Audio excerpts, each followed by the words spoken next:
Katera Rising by J.D. Evergreen. Chapter 26. Fire, Fate, and the Breaking Point.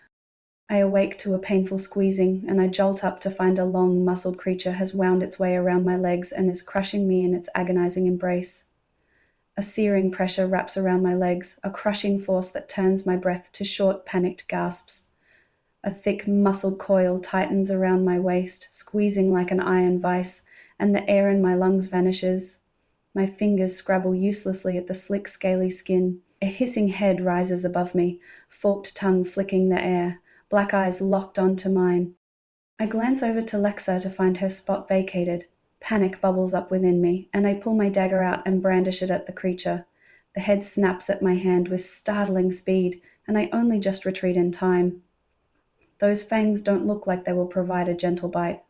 "Help!" I cry out as I try to drag myself out of the creature's grip. All it does is coil itself tighter. People rush to me. The first to arrive is Nathaniel, who I swear lets out a squeak and recoils. Miss Q pops up next to him. "Oh, you got yourself a python." Jamie pokes her head over, squeals, and rushes back to her mother. Lucas approaches the creature and it hisses at the group, tightening around my legs. Pain explodes through my limbs and a soft whimper escapes me as the beast worms its way up my body. "I don't care what it is," I say with gritted teeth. "Get it off me."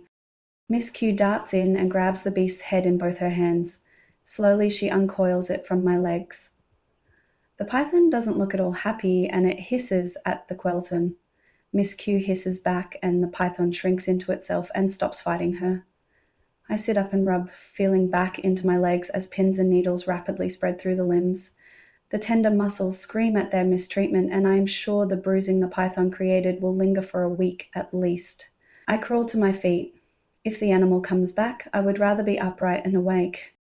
Miss Q returns without the creature. "Snakes love it around here. The lava keeps them warm. You just have to know how to deal with them." I raise my eyebrow. "You said it was a python." Miss Q stops and rubs her head. "A python is a type of snake." "And Nathaniel's petrified of them."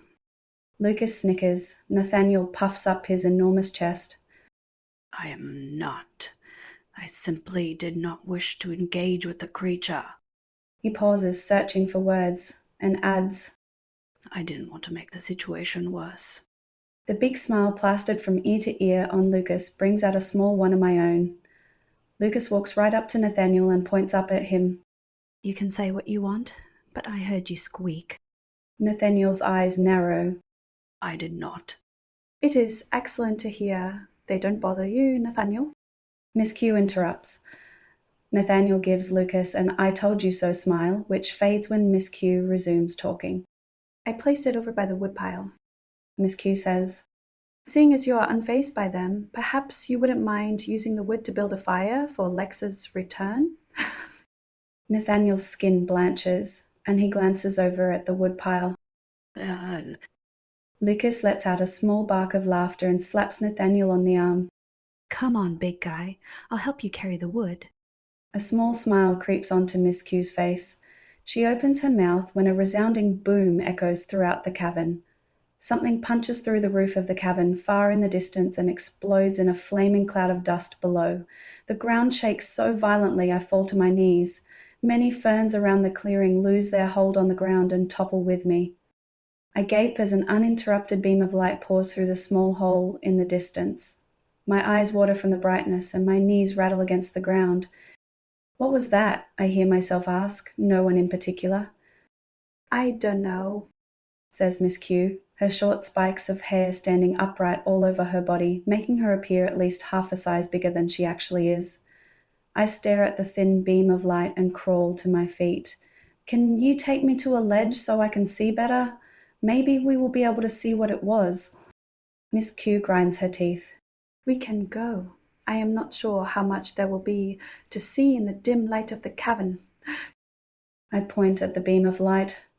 I am hoping that whatever created that will still be within its light. Miss Q nods and takes off in what must be for her a very slow jog. I have to sprint to keep up. She weaves us through countless ferns, and I can't help but notice how many of them have come down with the earthquake that thing caused. Miss Q stops suddenly, and I almost cannonball into her. The ledge is just on the other side of these plants. She pauses for a moment, hesitant. I place my hand on her shoulder and give her a small smile. I will go look. You can remain here if you wish, and I will fill you in on what I see. Miss Q visibly relaxes. I will wait here in case others want to see.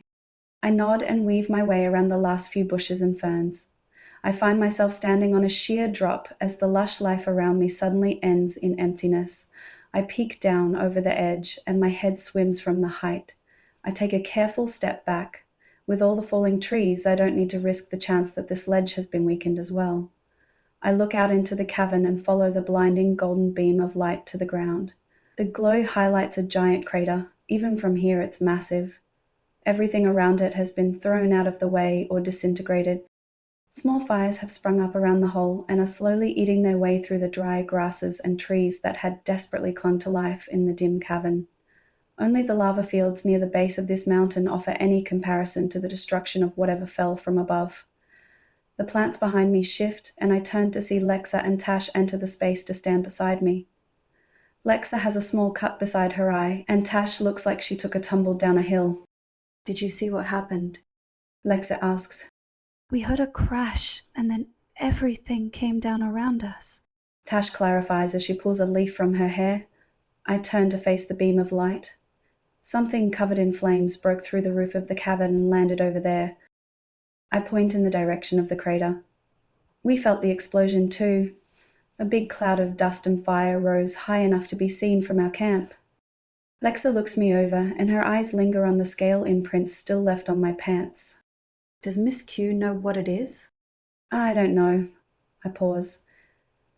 She seemed rather frightened, or at the very least, extremely distressed about what has happened. A silver dart zips past us and zooms towards the crater in its new spotlight. All three of us crouch down and retreat into the foliage. Well, at least Darkmor will have something else to do for a while. I guess now would be a good time to leave while they are distracted by this new... Tash waves her hand at the flaming hole in the ground. Whatever that is. Whatever that is. Lexa nods. Excellent suggestion, Tash. Let us return to the others. We shall prepare the fish for travel, and then we will leave. I rub my hand across my neck. It will be a shame to leave. I like this place, well, minus the snakes.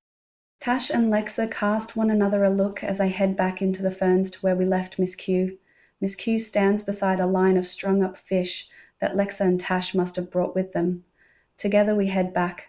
Lucas crouches beside a small cooking fire, feeding it. Nathaniel stands on the other side with the flames in between him and the woodpile, his massive hand resting on the hilt of his broadsword. A small smirk slips across my lips as I move to stuff my blanket into the backpack beside Lexa's neatly folded one.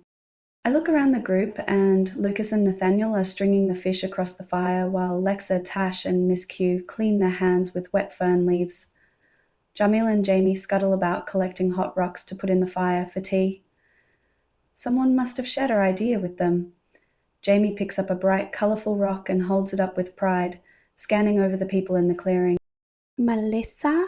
She calls out. When no reply comes, I get up and inspect the place where Melissa had been sleeping. Her blanket and water bottle are both still lying beneath a small fern. Melissa! I call into the shrubs around us. Nothing but a slight breeze answers my call. Split up? Lexa commands. Call out if you find her. I slip into the plants and follow a trail of broken branches. I can hear the others calling out Melissa's name in the distance, and I resist the urge to call out. If she didn't answer before, it is because she is gone or because she can't. I wind my way around a cluster of tall ferns and clamber over a fallen tree. In the distance, I spot a mass of curled black hair splayed out on the soft carpet of moss beneath a large fallen fern. She's here! I bellow into the surrounding plants and run towards her. Miss Q arrives seconds after I kneel to the ground, and together we begin pushing away smaller leaves and branches so I can see how badly Melissa's pinned. I look under the fern, and relief surges through me. Luckily, her legs seem to have dipped into a wedge between two large rocks that are propping up the weight of the tree. It looks incredibly uncomfortable, but none of the weight is on her legs. It will have to be lifted before we can pull her out, but the tree has not crushed her. I let out a slow sigh of relief. I have seen awful things happen to people who get crush injuries. Often they die slowly and painfully. The few who survive this type of injury often suffer limb removal in an attempt at stopping the spread of the body's poison. I inspect the blood and the egg-sized lump above her temple. The falling fan must have struck her. I move my hand from her head to find clear liquid coating it. My eyebrows furrow, and I twist to look at the side of Melissa's head. Clear liquid is oozing out of her ear. Apprehension fills my stomach. I don't know what this means, but instinct tells me it's bad. A grey spider with a black triangle on its abdomen scuttles up Melissa's arm and sinks its fangs into the exposed skin between her neck and shoulder. "Hey!" I yell and reach for the creature. Miss Q is faster and seizes the giant spider in her fist. Its legs wriggle in the air as it tries to break free from her grasp. I have never seen a spider like this before, let alone in the birthing grounds.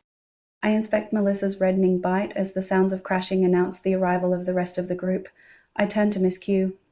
"You said yourself it has been many years since you have been here. Perhaps they have moved in since then?" Miss Q drops the spider to the ground and promptly crushes it with a large rock. "Can't have them running around. It is not meant to be here, and I won't have it." Nathaniel thunders past and lifts the massive fern alone, his bulging muscles shining in the dim cavern light. I loop my arms around Melissa and drag her free of the plant. Lexa kneels by my side, inspecting Melissa's wounds. The ground vibrates as Nathaniel drops the massive fern with a loud thud and stands off to the side, unsure what to do now that his strength is not needed. I look back at Melissa. I don't know what to do about the bite, it just happened. Lexa is quick to press her hand to the wound. "What was it?" I shrug. A big grey spider with a black triangle on its back. Lexa's eyebrows furrow as she returns to her task.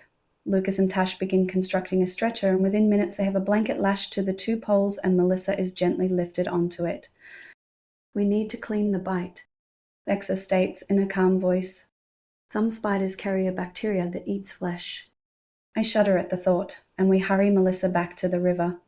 "What about her head?" I ask, eyeing the purpling lump and the slow drip of fluid from Melissa's ear. Lexa's lips press into a hard line. "There is nothing we can do about that, but wait and see." Tash is quick to put hot rocks into one of the small beluga seeds we still carry with us. The water inside begins to steam, and silently, Lexa begins working on cleaning the wound. By now, Melissa's at least 2 shades paler than she used to be. Her body is covered in a light sheen of sweat, and violent shakes have started to rack her body. I touch her hand, and the heat is almost overwhelming. I dig my own blanket out of our backpack and go soak it in the stream. The water is warm, but still cooler than Melissa. I hurry back and use the blanket to wipe Melissa down before folding it over her forehead, avoiding touching the angry swollen lump there.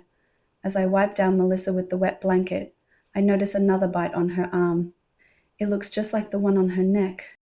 I point at it. She has another bite. Lucas looks at it and almost whines. "I thought you said she was only bitten once." I open my mouth, but Miss Q cuts in.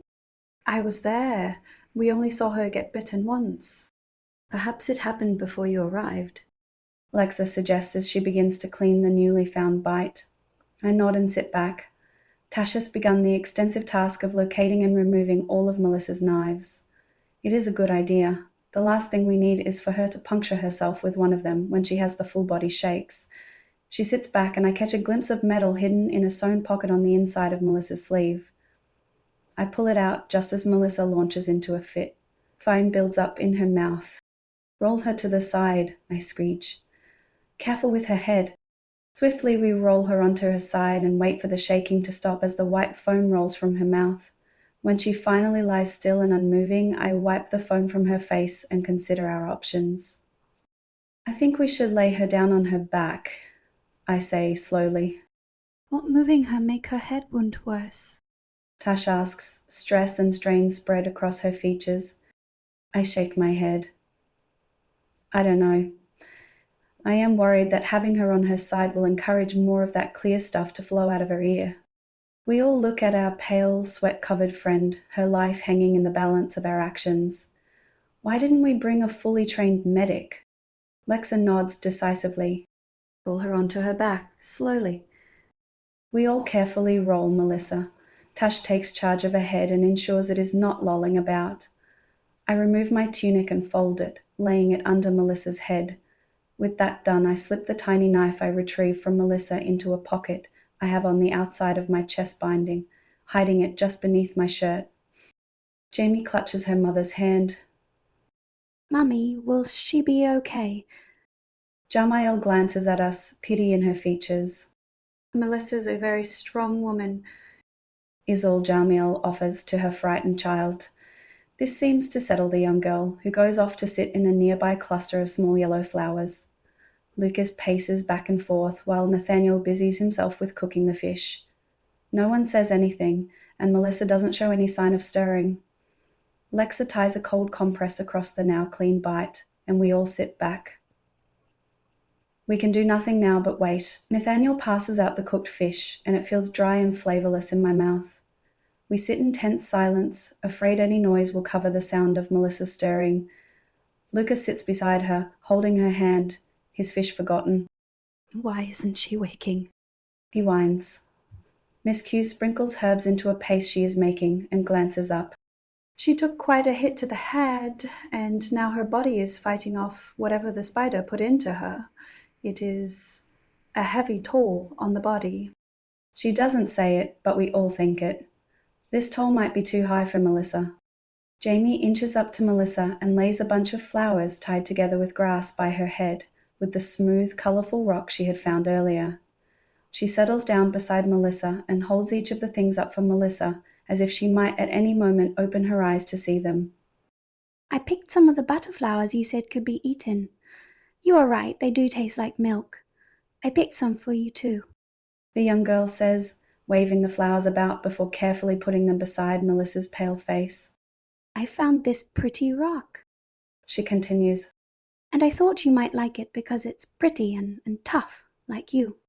The little girl sits quietly for a moment, and my heart aches as if my unshed tears are welling inside it. Melissa, you have to wake up. She pleads. We were going to weave nets today and eat butterflowers until our tummies hurt. I don't want to do that with anybody but you. Jamie lets out a big sniffle, and her mother comes to collect her. Jamie, that was very nice of you, but we should let Melissa rest. The group resumes its silence, and the young girl's heartfelt pleas sit within my stomach. I want Melissa to wake up too.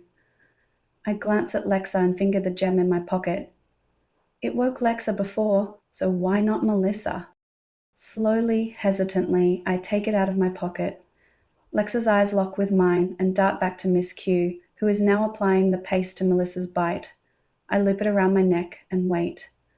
Lexa takes a deep breath and retrieves her necklace too. Together, we head over to Melissa and kneel on opposite sides. Lexa looks up at me, her green eyes huge. Do you think this will work? I swallow. I think we have to try. I place my hand on Melissa's head, careful of the swollen lump and bruising around her temple. Lexa mirrors my actions. I take a deep breath and reach out for Lexa's other hand. Our fingertips meet and blue-green light explodes around us, making the fire look dim in comparison. Miss Q, who had been kneeling beside Melissa applying the paste to her neck, looks at us, and the brightly coloured bubble around us in wonder. A surge of raw power rips through me, burning like fire in my veins. My vision swims, my body shudders violently, and then agony. Lines of searing blue carve themselves into my skin, slashing across my arms, my stomach, and my back. It's like I'm being torn apart from the inside out. My breath comes in ragged gasps, sweat drips into my eyes, and still, I don't let go. I can't let go. Melissa twitches, then jerks. A flicker of movement, her fingers curl. A sharp, brutal wound rips across my stomach, and I let out a choked gasp. Still, I hold on. Then, she twitches, and for a moment I fear she will have another seizure, but the movement settles. I look up to find Lexa is sporting only 5 visible magic cuts. Blue light pierces through the back of the hand I have on Melissa's head, and her eyes blink open. I release my hold on Lexa and slump over as pain racks my body. I glance at Lexa, who looks considerably better than I feel. 6 emerald green punctures shine brightly on her arms and neck, and one has taken over the cut by her eye. Melissa stares below me and I look down at her. The nasty swollen lump on her head has disappeared, and all that remains is a splattering of blue and purple bruising. Melissa turns her head slowly to look at me. She licks her lips and croaks, I got hit by a tree and I still look better than you do. I let out a small bark of laughter. You wish? I smile and add, It is good to see you are feeling better. Melissa grinds. I'm not sure how I was before this, but it feels like I got trampled by a herd of Tangera. Everyone rushes over and Lucas fusses over Melissa's head and readjusts her makeshift pillow. Miss Q places a paw on my shoulder and I am led to a spot by the fire. She settles me down beside Lexa. I clutch at my arms as a shiver runs through me. The Quilton returns with a blanket, which she throws over the two of us, and brings us a cup of hot tea. She twitches her snout as she looks at us. You shouldn't have done that.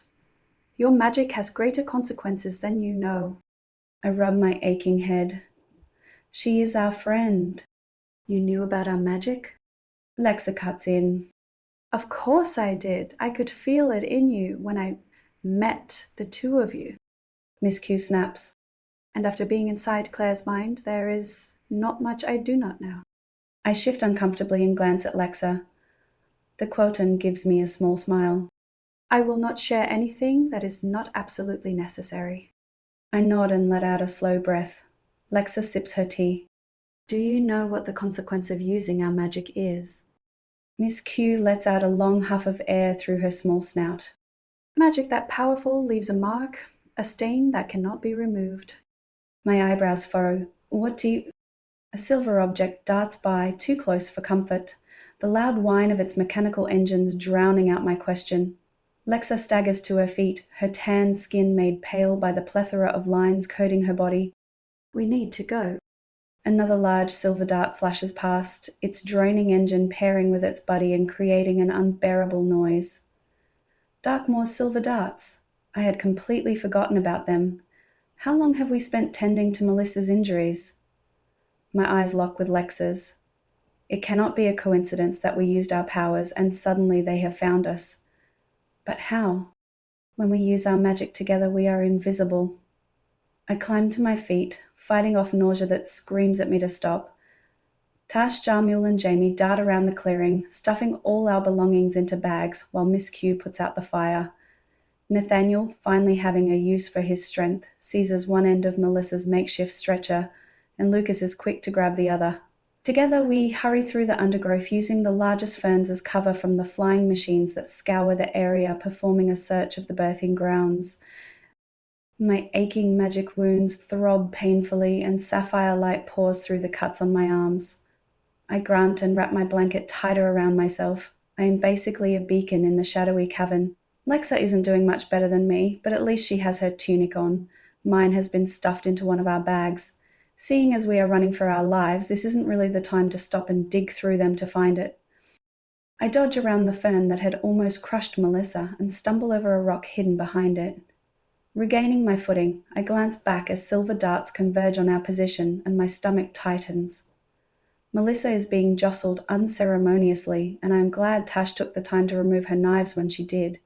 My hands and face cast an eerie blue glow along the dark ferns that mixes with Lexa's emerald green light.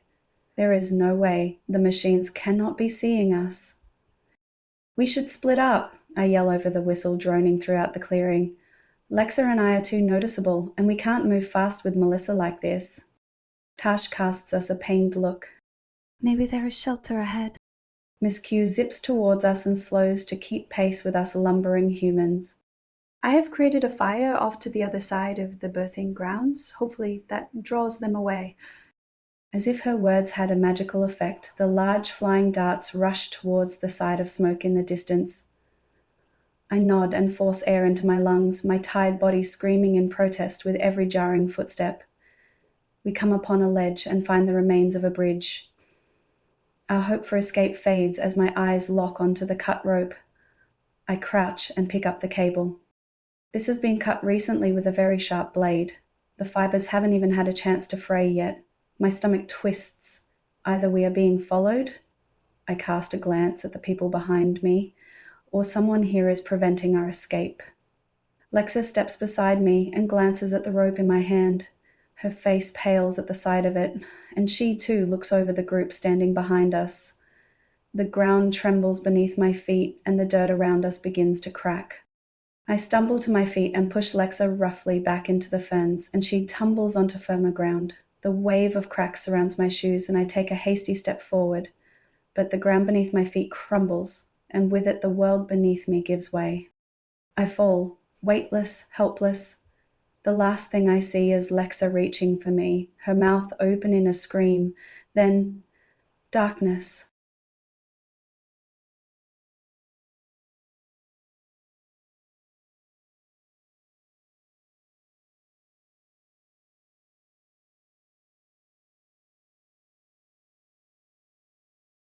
Fire from the skies, silver darts closing in, and Claire literally falling into darkness. If that's not a breaking point, I don't know what is. With Melissa barely clinging to life, Claire and Lexa's magic might have saved her, but at what cost? And that explosion, whatever it was, Darkmor seems very, very interested. Something tells me things are about to get even more intense. So, what do you think? What or who do you think fell from above, and will Claire survive her sudden drop into the unknown? Let me know your theories in the comments below. And don't forget, new chapters drop every Monday, Wednesday, and Friday, so make sure you're subscribed and have notifications on so you don't miss a thing. Hit that like button if you're loving the adventure so far, and I'll see you in the next chapter of Katera Rising. The shadows grow darker, and so does the journey ahead.